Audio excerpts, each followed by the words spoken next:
చుట్టూ కొండలు, మధ్యలో గలగలమని పారే సెలయేరు. ఉత్తరం వైపున్న తిరుమల కొండను దర్శించుకుని శ్రీవారి పాదాల చెంతనున్న స్వర్ణముఖి నదిలో కలిసి పునీతమవడానికి ఉరకలేస్తున్న నీటివేగం. కొండల మధ్య సెలయేటికి అటూ ఇటూ పచ్చని పంటపొలాలు, అక్కడక్కడా ఉన్న పచ్చిక బయల్లో మేస్తున్న పశువులు, పక్కనున్న కొండలపై నుండి మేసిన గొర్రెలను మేకలను తోలుకుస్తున్న కాపరులు, పొలాల్లో నుండి వంచిన నడుములను పైకెత్తి పక్కనే ఉన్న సెలయేరులో కాళ్ళు చేతులు ముఖం కడుక్కుని గడ్డిమోపులను తలపై పెట్టుకుని పశువులను వదిలిస్తూ ఇంటికి తిరుగు ముఖమైన రైతులు వారి ఇల్లాళ్ళు. చంద్రగిరి కోట ఉన్న పడమరవైపు సూర్యుడు ఎర్రటి పండులాగా అస్తమించసాగాడు. తన చిన్నప్పటి నుండి అలవాటైన రెండు కొండల మధ్య ఉండే ఒక బండపైన కూర్చుని శ్రీకృష్ణదేవరాయలు ప్రతిరోజూలాగే తన చుట్టూ ఉన్న పరిసరాలను తన్మయత్వంతో చూస్తూనే ఉన్నాడు. అంతలో ఆ పరిసరాల్లోకి వచ్చిన గ్రామ ప్రజలు మారువేషంలో ఉన్న రాయలవారిని గుర్తించలేదు. అంగరక్షకులు గుర్రాలను తీసుకుని రాయలవారి సమీపానికి రావడం, మహామంత్రి కొంత పరివారంతో అక్కడికి చేరుకోవడంతో చుట్టుపక్కలున్న ఊరిజనాలకు అర్థమైపోయింది, వచ్చింది శ్రీకృష్ణదేవరాయలని. ప్రజలందరూ పరుగు పరుగున వచ్చి తాము తలకు చుట్టుకున్న సవకాలను నడుములకు బిగించి వినమ్రతతో రాయలవారికి నమస్కరించి నిలుచున్నారు. ఈ చుట్టుపక్కల ఊళ్లకు గ్రామాధికారి రఘునాథరెడ్డి ఎక్కడా కనిపించడం లేదే? అడిగాడు శ్రీకృష్ణదేవరాయలు. వస్తున్నాడు ప్రభూ, మొన్న బావి తవ్వుతున్నప్పుడు జారిపడి కాలికి గాయమైంది. ఇదిగో అనుకుంటుండగానే వచ్చేశాడు అన్నాడు ఓ రైతు. ప్రభూ, మీరు చిన్నప్పుడు చంద్రగిరి కోట నుండి తరచూ వచ్చి రెండు కొండల మధ్య ఉండే ఈ ముఖద్వారం రాయిపైన కూర్చుని సాయంత్రం ఇక్కడే ధ్యానం చేసి చంద్రగిరి కోటకెళ్ళిపోయేవారు. అప్పుడు మీ తాత తుళువ ఈశ్వర నాయకులవారు, ఆ తర్వాత మీ తండ్రి తుళువ నరసా నాయకులవారు చంద్రగిరి రాజ్యాధినేత సాళువ నరసింహరాయలకు సేనానులుగా ఉండేవారు కదా. ఇప్పుడు మా అదృష్టం కొద్దీ మీరు సమస్త విజయనగర సామ్రాజ్యానికే చక్రవర్తి అయ్యారు. అయినా మీరు పాత జ్ఞాపకాలను మరచిపోయినట్టు లేరు. చక్రవర్తి అయ్యాక మీరు మళ్ళీ ఇక్కడకు రావడం మాకు నిజంగానే పండుగలాంటిది అన్నాడు రఘునాథరెడ్డి. రఘునాథరెడ్డి, నేను చిన్నప్పటి నుండి తరచూ ఇక్కడకు వస్తూనే ఉండేవాణ్ణి. నువ్వు గ్రామాధికారిగా కాకుండా ఒక అన్నగా నన్ను చూసుకునేవాడివి. చంద్రగిరి చుట్టుపక్కల నాకు చాలా నచ్చిన ప్రదేశం ఇది. పడమటి కొండల్లో పొద్దుగుంకుతుంటే సూర్యభగవానుడు అక్కడే ఉన్న వెంకటేశ్వరుని పాదాలు మొక్కి సెలవు తీసుకుంటూ నిష్క్రమించేవాడనిపించేది. నిజంగా స్వామివారి పాదాల చెంత ఉండటం మన పూర్వజన్మ సుకృతం అన్నాడు శ్రీకృష్ణదేవరాయలు. రాయలు వారొచ్చారనే వార్త తెలిసి చుట్టుపక్కల గ్రామాల ప్రజలు మరింతమంది గుమికూడారు. కొందరు పొలాల వెంట బురదలో పడుతూ లేస్తూ రాయలను చూడటానికొచ్చారు. ప్రభూ, మీకెంతో ఇష్టమైన నిప్పట్లు తెచ్చాను తినండి అంది పరుగు పరుగున అక్కడికి చేరుకున్న రఘునాథరెడ్డి భార్య. అమ్మా, ఆ రోజుల్లో నేనొచ్చినప్పుడల్లా నాకు నిప్పట్లు మురుకులు తినడానికిచ్చేదానివి. ఇంత వేడిగా ఎలా తెచ్చావమ్మా? నేనొచ్చిన సంగతి మీకెవరికీ తెలియదు కదా అన్నాడు రాయలు. అయ్యా, మీరు ఎప్పుడూ కూర్చునే రాతిమీద దూరం నుంచి మిమ్మల్ని చూసినప్పటి నుండి నా మనసు మీరే అయి ఉంటారని సంకోచిస్తూనే ఉంది. ఎందుకైనా మంచిదని వెంటనే ఇంటికి వెళ్ళి మీకిష్టమైన నిప్పట్లను మురుకులను తయారుచేశాను. మీరేనని తెలిసి మూతగిన్నెలో తెచ్చాను, ఆరగించండి అంది రఘునాథరెడ్డి భార్య. అంగరక్షకులు వెంటనే ఆ చిరుతిండ్లను తీసుకుని తాము ముందు తిని రాయలవారికి ఇవ్వాలనుకున్నారు. ఒక్కోసారి విషప్రయోగాలు జరిగే అవకాశాలు కూడా ఉంటాయనే ఉద్దేశ్యంతో రాయలు వారిని వారించి నిప్పట్లు మురుకులు తిని అక్కడే ప్రవహిస్తున్న స్వచ్ఛమైన సెలయేటి నీటిని తాగాడు. అప్పాజీ, ఇంతకీ మీరెందుకు నన్ను వెతుక్కుంటూ వచ్చారు? కాసేపు ఆగితే నేనే కోటకుచ్చేసేవాడినిగా వినయపూర్వకంగా తిమ్మరుసును చూస్తూ అన్నాడు రాయలు. కృష్ణరాయ, మనం ఈ మధ్యనే దక్షిణదేశ జైత్రయాత్రకు వెళ్ళొచ్చాం. కప్పం కట్టని సామంత రాజ్యాలవారిని ఓడించి వాళ్లచేత మళ్లీ కప్పం కట్టేటట్లు చేసి విజయనగరానికి వెళ్తూ దారిలో మన సొంత ఊరైన చంద్రగిరిలో 2-3 రోజులుండి విశ్రాంతి తీసుకుని వెళ్లాలని వచ్చాం. చంద్రగిరికి వచ్చి రాగానే మీరు ఇలా మందీమార్బలం రక్షణ లేకుండా ఒకరిద్దరు రక్షక భటులతో వచ్చేస్తే ఎలా? మన చేతిలో ఓడిపోయిన తమిళ, కర్ణాటక, మలబారు సామంత రాజులు మనల్ని అదను చూసి దెబ్బకొట్టాలనుకుంటుంటారు. ఇలా మీరు సాహసాలు చేయడం సామ్రాజ్యానికి మంచిది కాదు. మీకేమైనా అయితే ఇంకేమైనా ఉందా? అన్నాడు అప్పాజీ సుతిమెత్తగా మందలిస్తూ. అప్పాజీ, నాకు ఈ ప్రదేశమంటే చిన్నప్పటినుండి చాలా ఇష్టం. ఇంత దూరం వచ్చాం కదా అని ఎవరికీ చెప్పకుండా వచ్చేశాను. మన్నించండి అని. రఘునాథరెడ్డి గారు, వెళ్ళొస్తాను. మీ కాలి గాయం జాగ్రత్త. అయినా మీరు ఇక్కడ బావులు తవ్వాల్సిన అవసరం ఏమొచ్చింది? అడిగాడు రాయలు. ప్రభూ, నాదొక చిన్న విన్నపం. పాలకులకు ప్రజలు బిడ్డల్లాంటి వాళ్ళు. మా కష్టసుఖాలు మీతోగాక ఎవరితో చెప్పుకోగలం? అంటూ నసిగాడు రఘునాథరెడ్డి.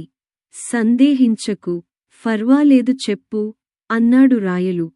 మీరు చంద్రగిరి సామంతరాజ్యం నుండి విజయనగర సామ్రాజ్యానికి వెళ్ళిపోయాక ఇక్కడ వ్యవసాయంలో అనూహ్య పరిణామాలు చోటుచేసుకున్నాయి. వరుణుడు పగబట్టినట్లు 5-6 వర్షాలు పడటం లేదు. నీళ్లు పాతాళానికి వెళ్ళిపోయాయి. ఇప్పుడు కూడా నేను ఆశతో నా పొలంలో మరోచోట బావి తవ్విస్తున్నాను. ఆ పనిలోనే నా కాలికి గాయమైంది. మీరొస్తున్నారని కాబోలు 10 రోజులకు ముందు ముసురు పట్టుకుని బాగా వానలు పడ్డాయి. వంకలు పారాయి. ఎండిన ఈ సెలయేరు కూడా ముందుకు సాగుతోంది. ఈ 5-6 పంటలు పండక రైతులు భూమి శిస్తు కట్టలేకపోతున్నారు. ఈ సంవత్సరం కూడా ప్రజలు పన్ను కట్టకపోతే నన్ను ఈ చుట్టుపక్కల గ్రామాల అధికారిగా తొలగిస్తామని ముందస్తు ఆజ్ఞాపత్రాలను జారీ చేసిపోయారు పై అధికారులు. ఏమి చేయాలో పాలుపోవడం లేదు. దేశానికి రైతే వెన్నెముక అంటారు. మా వెన్నెముకలు వరుస కరవులతో విరిగిపోయాయి. ఏమి చేయాలో తోచడం లేదు. ఇక్కడే పుట్టాం, ఇక్కడే పెరిగాం. మరోచోటికి వెళ్లి బతికే పరిస్థితి మాకులేదు. ఇప్పుడు మీరు చంద్రగిరి రాజ్యానికే కాదు, విజయనగర సామ్రాజ్యానికే ప్రభువులు. ఈ పుణ్యఫలమో గాని మీతో మాకు ఎన్నో ఏళ్లుగా సాన్నిహిత్యం ఏర్పడింది. అంతా ఆ ఏడుకొండల వెంకటేశ్వర స్వామి మహిమ. ఏదో విధంగా మీరే ఆదుకోవాలి. ఇక్కడి ప్రజల్లో సంతోషాన్ని నింపాలి ప్రభూ అని వినయపూర్వకంగా తమ సమస్యలను విన్నవించాడు రఘునాథరెడ్డి. అప్పాజీ, ఈ విషయాలన్నీ మన దృష్టికి రాలేదు ఎందుకు? అన్నాడు రాయలు. నాయనా, అప్పుడంటే మనం కేవలం చంద్రగిరి సామంతరాజ్య పాలనలో ఉన్నాం. సమీప గ్రామాల పరిస్థితి బాగా తెలిసేది. ఇప్పుడు విజయనగర సామ్రాజ్యంలో ఉండడం వల్ల అన్ని విషయాలు తెలియడం చాలా కష్టం. ఆయా అధికారులు వీటిని చిన్న విషయాలుగా భావించి మన దృష్టికి తీసుకుని రాకపోయుండొచ్చు అన్నాడు మహామంత్రి తిమ్మరుసు. రఘునాథరెడ్డి గారూ, మీరు పితృసమానులు. మీ కష్టం మా కష్టమే. మీరు కట్టాల్సిన ఈ 5-6 శిస్తును రద్దు చేస్తున్నాను. మీరు రేపు ఒకసారి చంద్రగిరి కోటకు రండి అన్నాడు రాయలు. అక్కడ మూగి ఉన్న జనమంతా కృతజ్ఞతాపూర్వకంగా శ్రీకృష్ణదేవరాయలకు జయజయ ధ్వానాలను పలికారు. చీకటి పడుతోంది, ఇక బయలుదేరండి అని రాయలవారిని ఉద్దేశించి అన్నాడు అప్పాజీ. అందరూ గుర్రాలెక్కి కూర్చున్నారు. గుర్రాలు చీకట్లను చీల్చుకుంటూ వెళ్ళిపోయాయి. రైతుల ముఖాలు వెలుగులతో నిండిపోయాయి. రాత్రి భోజనం చేసి రాయలు చంద్రగిరి కోటలోని పడక గదిలోకెళ్ళి పడుకున్నాడు. ఎంతసేపు అటూ ఇటూ దొర్లినా నిద్రపట్టలేదు. కోటకు సమీపంలోని గ్రామ ప్రజలే దుర్భర జీవితం గడుపుతుంటే పాలనకు దూరంగా ఉన్న ప్రజల గతేంటి? నాయనా, నిన్ను రాజును చేయడం నీకోసం కాదు, విజయనగర సామ్రాజ్య ప్రజల కోసం అన్న అప్పాజీ మాటలు చెవుల్లో మారుమోగుతున్నాయి. రాయలు కప్పుకున్న వస్త్రాన్ని పక్కకు తోసి పట్టుపాన్పు దిగి మెల్లగా నడుచుకుంటూ అంతఃపురం బయటకొచ్చాడు. ఈటెలు పట్టుకుని కాపలాగా ఉన్న సైనికులు ఉలిక్కిపడి శిరస్సు వంచి రాయల దారికి అడ్డు తొలిగారు. రాయలు చిన్నగా నడచుకుంటూ ముందున్న కోనేరు దగ్గరకెళ్లాడు. రాతిబల్లమీద కూర్చుని కోనేట్లో కనిపించే అలలను చూస్తుండిపోయాడు. నాయనా, ఇంత రాత్రిపూట అంతఃపురం దాటి రావచ్చా? అంటూ మహామంత్రి తిమ్మరుసు రాయలవారి భుజంపై పితృవాత్సల్యంతో సుతిమెత్తగా చేయి వేశాడు. వెంటనే లేచి నిలబడ్డాడు రాయలు. అప్పాజీ, ఎక్కడికి వెళ్ళినా ప్రజలు సమస్యలతో సతమతమవుతూనే ఉన్నారు. వద్దన్నా మీరు ఈ రాజ్యభారం నామీద మోపారు. నేను మీరు చెప్పినట్లు యుద్ధాలు చేస్తున్నానుగాని ప్రజలను సంతోషపెట్టలేకపోతున్నానేమోననిపిస్తోంది. సాయంత్రం జరిగిన సంఘటన నన్ను ఆలోచింపచేస్తోంది. మనం ఇంకా ఎక్కువగా మన సామ్రాజ్యంలో నీటి వనరులను పెంచాలి, ఇంకా అధికంగా చెరువులను తవ్వించాలి అని ఆవేశంగా అప్పాజీకి చెప్పాడు రాయలు. అలాగే నాయనా, వెళ్ళి పడుకో. లేదు అప్పాజీ, నాకు నిద్రపట్టడం లేదు. నేను చిన్నప్పుడు ఎప్పుడు పడితే అప్పుడు, ఎలా బడితే అలా రామచంద్రాపురం, కుప్పంబాదురు పరిసర ప్రాంతాల్లో గడిపేవాణ్ణి. అక్కడి రైతులతో నేను మమేకం చెందాను. వాళ్ళు నాకు ఆత్మీయులు. వారికి శిస్తులు రద్దు చేస్తే సరిపోదు, వాళ్లకు ఏదో చేయాలి. నేను అక్కడికి వెళ్ళినప్పుడల్లా నన్ను ఎంతో ఆదరించే వాళ్ల రుణం తీర్చుకోవాలి. అక్కడ ఒక చెరువు తవ్విస్తే ఎలా ఉంటుంది? కానీ అక్కడ ఎక్కడ చెరువు తవ్వించాలో అర్థం కావడం లేదు. ఆ ప్రాంతమంతా నాకు కొట్టిన పిండి. ఆ ఆలోచనల్లో మునిగిపోయే నాకు నిద్రపట్టడం లేదు అప్పాజీ, అన్నాడు రాయలు. రేపు ఉదయానికల్లా నిపుణులను పంపి ఆ ప్రాంతాన్నంతా పరిశీలింపజేసి ఎక్కడ చెరువు తవ్వితే బాగుంటుందో, ఎక్కడ అనువైన ప్రదేశమో చూసి పథక రచనలు చేయించి తిరుమల శ్రీవారి నైవేద్య గంటల సమయానికి సిద్ధంచేసి ఉంచుతాను. సరేనా? హాయిగా వెళ్ళి నిద్రపో అని రాయలవారిని అంతఃపురంలోకి పంపేసి తిమ్మరుసు తన భవనానికెళ్ళి ఆజ్ఞాపన గంటను మోగించాడు. చిత్తం దేవరా అంటూ ఇద్దరు యోధులు ముందు నిలిచారు. వెంటనే వెళ్ళి మన శాస్త్ర సాంకేతిక నిపుణుల బృందాన్ని పిలుచుకొని రండి. చిత్తం.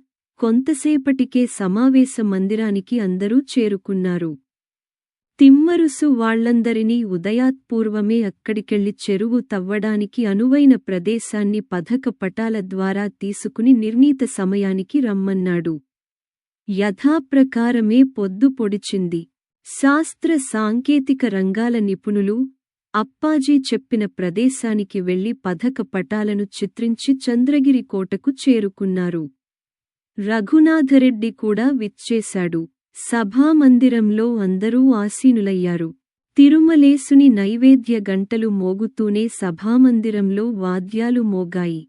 జయీభవ, దిగ్విజయీభవ అంటూ భట్రాజుల పొగడ్తలతో రాయలవారు సభామందిరంలోకి అడుగుపెట్టాడు. ఆయన వెంట తిమ్మరుసు కూడా వచ్చాడు. రాయలవారికి నమస్కరించి ఎవరి స్థానాల్లో వారు ఆసీనులయ్యారు. శాస్త్ర సాంకేతిక రంగాల నిపుణుల ముఖాల్లో ఏదో వెలితి కనిపిస్తోంది. దాన్ని రాయలు, తిమ్మరుసు గమనించారు. బృంద నాయకుడిని మాట్లాడమని తిమ్మరుసు సైగ చేశాడు.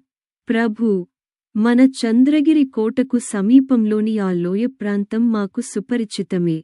మా బృందమంతా ఆ ప్రాంతాన్ని పరిశీలించాక అక్కడ చెరువు తవ్వడం కష్టమనే నిర్ణయానికొచ్చాం. అక్కడ చెరువు తవ్వితే నిలవదు ప్రభూ. మట్టితో కట్టిన చెరువు కట్టల్ని వర్షాలు పడ్డప్పుడు అక్కడి సెలయేరు ఒక్క తోపు తోసేస్తుంది. ఆ ప్రాంతం చెరువు తవ్వడానికి అనువైంది కాదు ప్రభూ, అన్నాడు నిపుణుల బృంద నాయకుడు రాఘవాచారి. రాయల ముఖం వాడిపోయింది.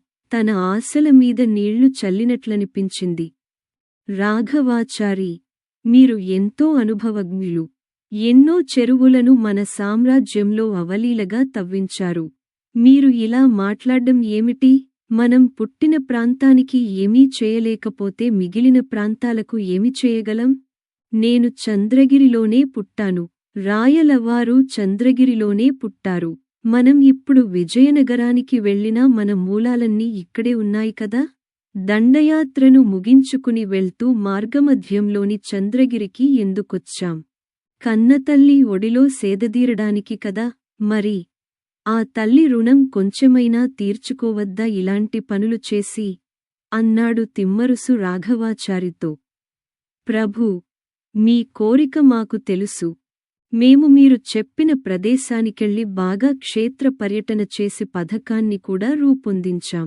వీలుకాకే ఇలా చెప్పాల్సి వస్తోంది అన్నాడు విచారవదనంతో రాఘవాచారి. ఆ పథకాన్ని ఇటు తీసుకురండి అని. దాన్ని తదేకంగా కొంతసేపు మౌనంగా వీక్షించాడు మహామంత్రి తిమ్మరుసు. ముఖం వెలిగింది.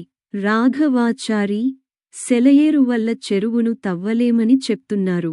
వర్షాకాలమొస్తే ప్రమాదమన్నారు. బాగానే ఉంది.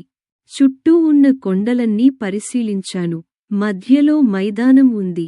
వెంకన్న దయవల్ల సెలయేరు చుట్టూ ఉండే కొండల నుండి నీరు వచ్చి చేరి ఉత్తరం వైపున్న 2 కొండల మధ్య ప్రవహిస్తోంది. ఈ 2 కొండల మధ్యే ఆనకట్ట కట్టి మొత్తం మైదానాన్నే చెరువుగా ఎందుకు చేయకూడదు? దానివల్ల తిరుపతి పక్కనుండే స్వర్ణముఖి నది వరకు ఉన్న ఊర్లకు కూడా నీటి సరఫరా చేయొచ్చు కదా? అడిగాడు తిమ్మరుసు. నిపుణులు నివ్వెరపోయారు. తమకు రాని ఆలోచన తిమ్మరుసుకు వచ్చినందుకు. ప్రభూ, దానికి చాలా ధనం వ్యయమవుతుంది. ఎంతో శ్రమించాలి. దాదాపు 2 సంవత్సరాలు పట్టొచ్చు. ఆ ఆనకట్ట కట్టడానికి పెద్ద పెద్ద రాకాసి బండలు అవసరం.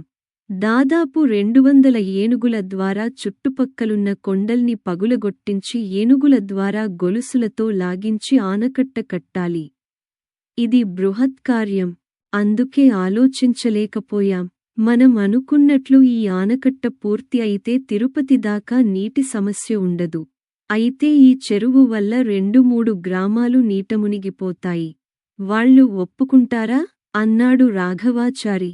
కరవు కాటకాలతో తిండిలేక చావడంకన్నా, ఎండాకాలం గుక్కెడు నీళ్లులేక అలమటించేకన్నా మునక గ్రామాలను కాస్త దూరంగా నిర్మించుకుంటాం ప్రభూ. మా గ్రామాల వారిని నేను ఒప్పిస్తా. అది సమస్య కాదు. మిగిలిన సంగతి మీరు ఆలోచించండి ప్రభూ అన్నాడు రఘునాథరెడ్డి. దక్షిణదేశ దండయాత్ర వల్ల రావలసిన కప్పం భారీగా వచ్చింది. అంతా దైవేచ్ఛ. ఇక్కడి ధనాగారంలో మీ అంచనాలకు కావలసిన సొమ్మును ఉంచుతాను. దండయాత్రలో మనకు గజబలం కూడా పెరిగింది. 200 ఏనుగులను వదలి వెళ్తాం. మీరు అనుకున్న సమయానికి ఆనకట్టను పూర్తి చేయండి. ఇంత పెద్ద ఆనకట్టను చూసి భావితరాలవారు గర్వపడాలి. రేపే సుముహూర్తం. రాయలవారు మేము ఇక్కడ్నుంచి బయలుదేరి కొండవీడు, కొండపల్లి, రాజమహేంద్రవరం, సింహాచలం, కటక్ వరకు దండయాత్రకు బయలుదేరుతున్నాం. వెళ్తూ భూమి పూజ చేసి వెళ్తాం. మీలో కొంతమంది ఇక్కడే ఉండండి. మిగిలినవారు మాతో రండి. రాఘవాచారి గారు, మీరు మాత్రం చెరువు పనులను పర్యవేక్షించండి అన్నాడు తిమ్మరుసు. అప్పాజీ, మీరనుకుంటే ఏమైనా చేయగలరు. నా కలను సాకారం చేశారు అంటూ లేచి అప్పాజీని ఆలింగనం చేసుకున్నాడు రాయలవారు. మరుసటి రోజు చుట్టుగుంట రామాపురం, రామచంద్రాపురం, మచ్చారెడ్డిపల్లి, కుప్పం బాదూరు పరిసర ప్రాంతాల ప్రజలు పచ్చని తోరణాలతో అరటి గెలలతో కూడిన చెట్లతో స్వాగత తోరణాలు ఏర్పాటు చేశారు. రాయలవారు, మహామంత్రి తిమ్మరుసు ఆనకట్ట నిర్మించబోయే స్థలానికొచ్చారు. ఈశాన్యం మూల భూమిపూజ చేశాక సైన్యంతో సహా ప్రజల వీడ్కోలు మధ్య రాయలు నిష్క్రమించాడు. పనులు మొదలయ్యాయి. చుట్టుపక్కలుండే కొండలను బండలుగా మార్చడానికి ఒడ్డివాళ్లను వందలాదిగా నియమించారు. కొండలను తొలచి నిప్పుపెట్టి కాల్చి, తామనుకున్న పరిమాణం బండలను కట్టబోయే ఆనకట్ట దగ్గరకు ఏనుగుల ద్వారా లాగించారు. ఒక్కోసారి ఏనుగులు ఇబ్బంది పడుతుంటే ఆ బండల వెనకాల కూలీజనం నెట్టేవారు. బండల కింద పెద్ద పెద్ద గుండ్రని కొయ్యచెక్కలను చక్రాలుగా వాడారు. 2 కొండల నడుమ ఆనకట్ట కోసం పునాదులు తీశారు. కొండ అడుగు భాగాలను మందుగుండ్లతో పగులగొట్టారు. కాసురాయి బండలు 10 నుంచి 20 అడుగుల వరకుండేవి. వాటిని పునాది స్థాయి నుండి వరుసగా ఒకదానిమీద ఒకటి పేర్చుకుంటూ, విస్తారంగా బండలను పరచుకుంటూ వచ్చారు. వానాకాలంలో సెలయేరు ఉప్పొంగడంతో బండలమీద నుండి నీళ్లు ప్రవాహంగా దిగువకు వెళ్లి తిరుపతి సమీపంలోని స్వర్ణముఖి నదిలో కలిసిపోయేవి. అలా 1-2 నెలలు ఆనకట్ట పనులకు అంతరాయం కలిగేది. చెరువు నిండుతూనే వెలుపలకు నీళ్లు వెళ్లడానికి శిల్పశోభితమైన పెద్ద తూమును ఏర్పాటు చేశారు. ఇంకా ఎక్కువ నీళ్లు వస్తే వెలుపలకు వెళ్లడానికి గుర్రప్పడు తూము, కుక్కలగండి, నక్కలగండిని ఏర్పాటు చేశారు. ప్రధాన తూము దగ్గర చెరువు కింద నుండి చెరువు కట్టవరకు పెద్ద రాతిబావిని నిర్మించారు. కట్టమీద నుండి ఆ బావి వరకు పిట్టగోడలతో కూడిన కాలువలాంటి దారిని ఏర్పరిచారు. బావిని ఆనుకొని తూమును 7 అంతస్తుల రాతిస్తంభ మంటపాలతో రూపొందించారు. అనుకున్న ప్రకారమే ఆనకట్ట నిర్మాణం పూర్తి అయింది. రాయలు కొండవీడు నుండి కటక్ వరకు జైత్రయాత్ర చేసి సమస్త భూభాగాలను విజయనగర సామ్రాజ్యంలో విలీనం చేశాడు. రాజమహేంద్రవరం దగ్గర పొట్నూరు వద్ద విజయస్తంభం కూడా నాటించాడు. విజయానందంతో విజయనగరం రాజధానిని చేరుకున్న రాయలవారికి వెంకటేశ్వర స్వామి మొక్కు గుర్తుకొచ్చింది. అప్పాజీ, మనం ప్రతి జైత్రయాత్రకు ముందు విజయం కలగాలని వెంకటేశ్వర స్వామికి మొక్కుకోవడం, విజయం సాధించాక మొక్కులు చెల్లించడం మనకు ఆనవాయితేగా. నాకు రాత్రి స్వామివారు కలలో కనిపించారు. ఉన్నపళంగా బయలుదేరాల్సిందే అన్నాడు రాయలు. మనసుకు తోచిందే మంచి ముహూర్తం. వెంకన్నను చూడాలని నాకూ అనిపిస్తోంది. శుభస్య శీఘ్రం. ప్రయాణాలకు సిద్ధం కమ్మని మంది మార్బలాన్ని ఆదేశించాడు తిమ్మరుసు. అందరూ చంద్రగిరి కోటను చేరుకున్నారు. రాయలు, ఇరువురు దేవేరులైన తిరుమలదేవి, చిన్నాదేవితోనూ కుమారులు కుమార్తెలతోనూ కలిసి చంద్రగిరి కోటలో విడిది చేశాడు. స్వామివారిని దర్శించి అనేక విలువైన వజ్రవైఢూర్య, స్వర్ణాభరణాలను కానుకలుగా సమర్పించాడు. అంతులేని సంపదను జైత్రయాత్రలో పొందినందుకు వెంకటేశ్వర స్వామికి ప్రత్యేక బంగారు నాణేలతో కనకాభిషేకం చేశాడు. స్వామివారిని తనివితీరా దర్శించాక చంద్రగిరికి చేరుకున్నాడు. రాయలవారి రాకను పునస్కరించుకొని చెరువుకట్ట ప్రారంభోత్సవాన్ని నిర్ణయించారు. కట్టకు సంబంధించిన పనుల విశేషాలను రాయలవారికి, తిమ్మరుసుకు విన్నవిస్తున్న సమయంలో జోరున వాన కురవడం మొదలుపెట్టింది. విపరీతమైన గాలులు, జలవిలయమైనట్లు ఎక్కడ చూసినా వరదలు. చుట్టుపక్కల గ్రామాలు ముంపుకు గురవుతున్నట్లు వార్తలు. ఇదే సమయంలో ఆనకట్ట కట్టిన చోట నీటి ప్రవాహానికి గండిపడిందని, అక్కడి గ్రామదేవత ఒకరిపై పూని, రాజవంశీకుల్లో ఒకరు గండిలో ఆత్మబలి చేసుకుంటే కట్ట తెగకుండా ఆగుతుందని చెప్పిందని వార్త కోటలో దావానలంలా వ్యాపించింది. రాయల కుమార్తె, తాను పుట్టి పెరిగిన ప్రాంతంలో నిర్మిస్తున్న చెరువు సంగతిని తండ్రి చెప్పగా విని ఎంతో సంతోషించింది. కాని ఇంతలో ఈ వార్త ఆమెను కుదిపేసింది. తన తండ్రి కల సాకారం కాకుండా పోతుందేమోనని తీవ్రమైన వేదనకు గురైంది. వాన వెలిసింది. ఆమెలో ఒక ఆలోచన మెరిసింది. రాయలు చంద్రగిరి పక్కన ప్రవహించే స్వర్ణముఖి ముంపు గ్రామాలను చూడడానికెళ్లాడు. కన్నతండ్రి లక్ష్యాన్ని నెరవేర్చాలనే ఉద్దేశ్యంతో చెలికత్తెలను పరివారాన్ని తీసుకుని సేనంభట్ల, అడపారెడ్డిపల్లి, రామాపురం, రామచంద్రాపురం, మచ్చారెడ్డిపల్లి దారులగుండా చెరువుకట్ట చేరుకుంది. అప్పటికే చుట్టుపక్కల గ్రామాల ప్రజలు గంగాదేవిని శాంతింపజేయడానికి హారతులు బలులు ఇస్తున్నారు. రాయలవారి కుమార్తె అక్కడికి రావడం చూసి రఘునాథరెడ్డి కుటుంబం ఆశ్చర్యపోయింది. ఎందుకొచ్చావమ్మా ఇంత దూరం, ఈ వానల్లో అని అడిగాడు రఘునాథరెడ్డి. రాకుమారికి ఈ మాత్రం ధైర్యసాహసాలు లేకపోతే ఎట్లా? పులి కడుపున పులే కదమ్మా పుడుతుంది. ఇక్కడి గ్రామదేవత ఒకరిపై పూని రాజవంశీకుల్లో ఒకరు గండిలో ఆత్మబలిదానం చేసుకుంటే ఈ చెరువుకట్ట నిలబడుతుందని చెప్పిందట కదా? అడిగింది రఘునాథరెడ్డిని.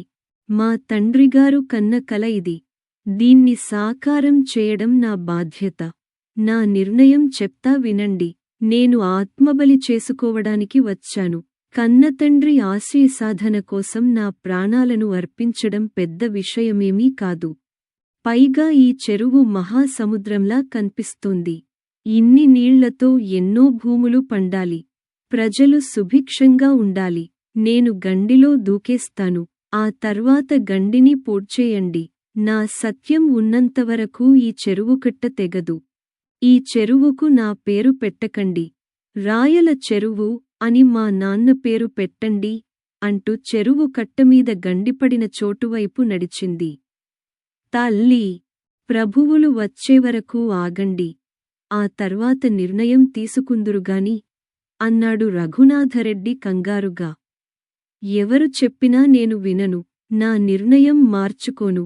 నాకు అడ్డు చెప్పారో మా తండ్రిగారి మీద ఒట్టే అంది రాయలు కుమార్తె. అమ్మా! ఒక్క క్షణం ఆగు. ఈ బండమీద కూర్చో తల్లి. మంగమ్మ చెంగమ్మ రండి. బిందెలతో నీళ్లు పోయండి. ముఖానికి కాళ్ళు చేతులకు పసుపు పూయండి. కుంకుమతో నుదుట బొట్టు పెట్టండి. పూలమాల వేయండి అంటూ అన్నీ చేసి హారతిచ్చి గండి దగ్గరకు తీసుకుని వెళ్లారు. రాయల కూతురు గండిలో దూకేసి ఆత్మబలిదానం చేసుకుంది. శరవేగంతో గుర్రాలు వచ్చి కట్టమీద ఆగాయి. రాయలు ఒక్క ఉదుటన గుర్రంపైనుండి దూకి గబగబా గండి దగ్గరికెళ్లాడు. అప్పటికే తన కుమార్తె గండిలో దూకి ఆత్మబలిదానం చేసుకుంది. రాయలు తీవ్ర దిగ్భ్రాంతికి గురయ్యాడు. కుమార్తె ప్రజల కోసం చేసిన త్యాగాన్ని కొన్ని క్షణాలపాటు మౌనంగా చూస్తుండిపోయాడు. ఇక చూడలేక గండిని పూడ్చేయమన్నాడు. రాయలమ్మ సత్యం ఉన్నంతవరకు ఈ చెరువు కట్ట తెగదని, దీనికి రాయల చెరువు అనే పేరు పెట్టమని తమరి కుమార్తె సెలవిచ్చింది ప్రభూ అంటూ కన్నీళ్లు పెట్టుకున్నాడు రఘునాథరెడ్డి. కట్టమీద కింద గుమికూడిన జనమంతా గుండెలవిసేలా రోదించారు. రాయలు కట్టమీద నుంచి తిరుమల కొండవైపు చూస్తూ, నీ లీలలో భాగమేనా స్వామి ఇది అని మనసులో అనుకుంటూ వెనుదిరిగాడు. కట్టమీద రాయలమ్మకు గుడికట్టి స్థానికులు నేటికీ కొలుస్తూనే ఉన్నారు. చిత్తూరు జిల్లాలోనే రాతి ఆనకట్టగల అతిపెద్ద చెరువు రాయల చెరువు అంటారు. ప్రస్తుతం ఈ చెరువుకు తూములు పూడ్చేశారు. రాయల స్ఫూర్తిని చెడగొట్టి చెరువును ప్రమాదంలోకి నెట్టేస్తున్నారు. అయినా రాయలమ్మ మహిమ ఉన్నంతవరకు రాయల చెరువు కట్టతెగదు అని అందరూ అంటుంటారు. ఇప్పటికీ అందరికీ అదే భరోసా. ఈ కథ మీకు నచ్చినట్లయితే లైక్ చేయండి, కామెంట్స్ పెట్టండి. ఇంకా మీ బంధుమిత్రులకి షేర్ చేయండి. ఛానల్ని మొదటిసారిగా చూస్తున్నవారు సబ్స్క్రైబ్ చేసుకుని గంట పైన నొక్కి ఆల్ ఆప్షన్ సెలెక్ట్ చేసుకుని మమ్మల్ని ప్రోత్సహించండి.